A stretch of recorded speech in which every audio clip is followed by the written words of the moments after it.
All right, all right, all right. The quantum labyrinth, something like that. How Richard Feynman and John Wheeler revolutionized time and reality by Paul Halpern. Halpern, something like that. This was written in 17, only 4 years old. All right. All right, what do we got here? We got 8 chapters with an introduction and a conclusion, so basically 10 chapters. um,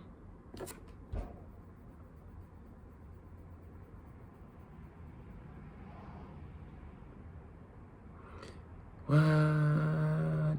All right, I'm gonna go ahead and read them to you. Yeah, and then you can make sense of them. I'm trying to see something that makes sense, like it just makes sense, but none of them do. They're all like their own little code, I guess you could say. Revolution in time. Okay, that one's easy. Wheeler's watch, huh? The only particle in the universe, huh? All the roads not to paradise, okay. The hidden path of ghosts, the island and the mountain, mapping the particle landscape, life as an amoeba in the foamy sea of possibilities, time's arrow and the mysterious Mr. X, mind's machine and the cosmos, the way of the Labyrinth, and encounters with Wheeler. So you can see what I'm saying. Yeah, okay. Let's jump into one of them. I like minds, machines, and cosmos. All right, maybe you like something different. If you do, go ahead. It's right here. The quantum labyrinth, something like that. 229 is what we're doing.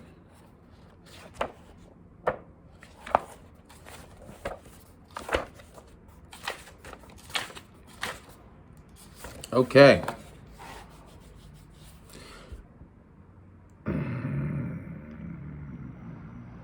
Okay, we got a quote from Wheeler in 1978. He says, "It's worth a lot of miles to talk with you about anything and everything."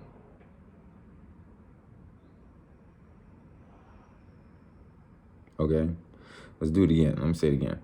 It's worth a lot of miles to talk with you about anything and everything. All right. Then we have Richard P. Feynman referring to John Wheeler in Inside of the Mind of John Wheeler in 1986. His ideas are strange. I don't believe them at all. But it is surprising how often we realize later that he was right. Let's see what he's talking about. In the early 70s, with the introduction of monitors and screens, computer simulations became far more vivid. For the first time, the visual results of calculations could appear in real time right before your eyes. This was not only useful, but in some cases, riveting to watch. Coincidentally, that was an era of mind expansion, stimulated by progressive rock, psychedelic art, Eastern philosophy, and, for some, the ingesting of various mind-altering substances. One of the grooviest experiences for a young programmer or engineer of that era was playing mathematician John Conway's Game of Life. Popularized by Martin Gardner's in Scientific American, the game simulated biological creatures on a two-dimensional grid populated by zeros and ones. That was a popular game back in the day. All right. 40 years later, we got iPhones. Representing the dead or non-existent and living respectively. It fell into the category of what John von Neumann and Stellan Ulan dubbed cellular automata.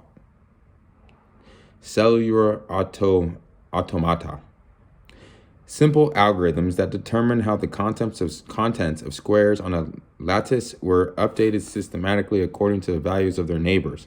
The rules for the game of life determine what happens to zeros and ones represented on a screen by empty and dark squares. On each iteration, for example, any zero surrounded by exactly 3 ones gives birth to a 1. Anyone surrounded by more than 3 ones dies from overpopulation and becomes a 0. If its neighbor has 2 or few ones, it dies from underpopulation. Otherwise, it survives and remains a 1. Based on the rules, patterns evolve from step to step into other configurations, appearing a bit like creatures crawling across the screen, devouring each other, procreating, and otherwise engaged in a very lifelike behavior. Okay. It kind of got me wanting to play the game just at least to see what happens, right? It sounds like you're eating and you're pooping and right.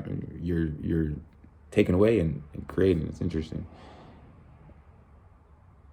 Aficionados of the game found it enthralling and could play for hours, seating the screen with various initial configurations, turning on the dynamics and watching the strangely animated artificial beings explore their world.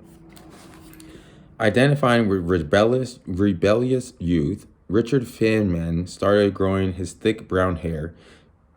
Why do we care?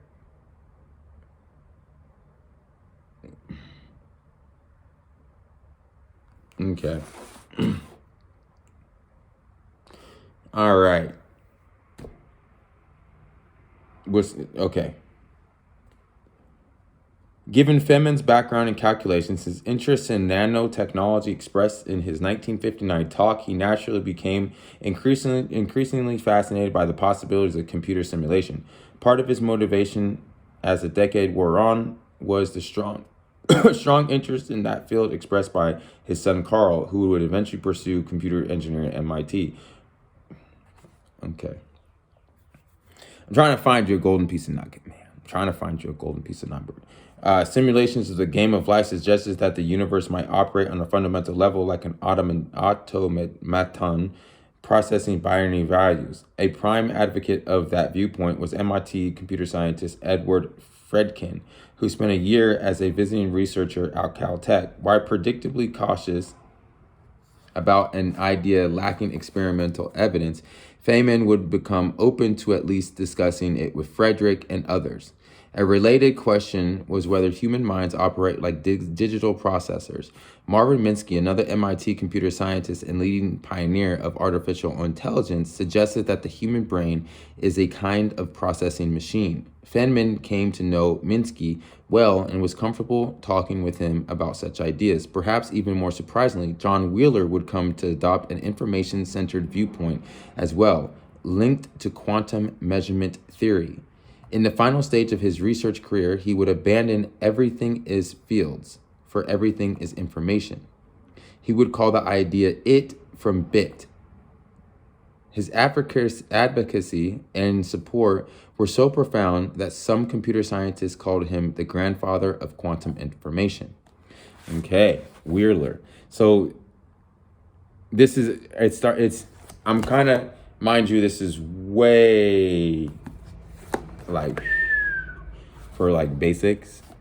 If you're just gonna read this for like entertainment book, I would not say, because this is gonna be jam-packed with technical terms and like real science mumbo jumbo. But it's starting to get like, I'm starting to understand what they're talking about, so it's starting to get a little interesting. Among the catalysts for Wheeler's transformation were his interaction with a new generation of students far more familiar with computers and their workings. Niels Bohr had died in 1962, for Wheeler's students' ancient history. So many were open to novel interpretations in quantum measurement. No longer were deviations from the Copenhagen ideology viewed as heretical. Bryce DeWitt's popular article about Hugh Everett III's many worlds hypothesis, for instance, was very well perceived. Wheeler applauded DeWitt for his popularization of the idea, while politely disagreeing with terminology like many worlds and parallel universes.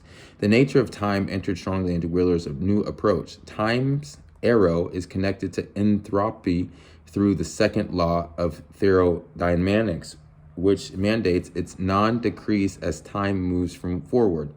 Entropy, in turn, is linked to information theory by means of a formula developed by electronic communications. Pioneer Claude Shannon that defines a particular information entropy for each string of data. Therefore, gaining an understanding of the flow of information is another way of trying to model time. Even in his new emphasis of information and quantum measurement, Wheeler certainly did not forget about cosmology, gravitation, and black holes. In fact, exploration of the concept that black holes have entropy and hence store information was one of his initial forays into information theory. Okay, yeah.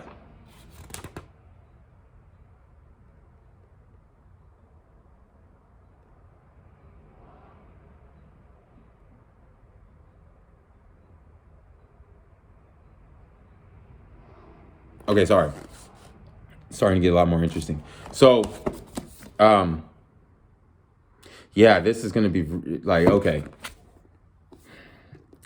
This is one of those Stephen Hawking's books, right? You're going to have to, understand time. Really, like, this is like super nerdy type of people.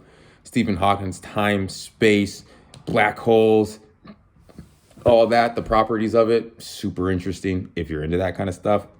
Not really practical to my everyday life, but for my I want to go into Lululand. This would be perfect, right? If I want to, expand my brain on like just woo off into the cosmos, then I'm in there, right? Like the Stephen Hawking's, what is it? Time and Reality or whatever it is.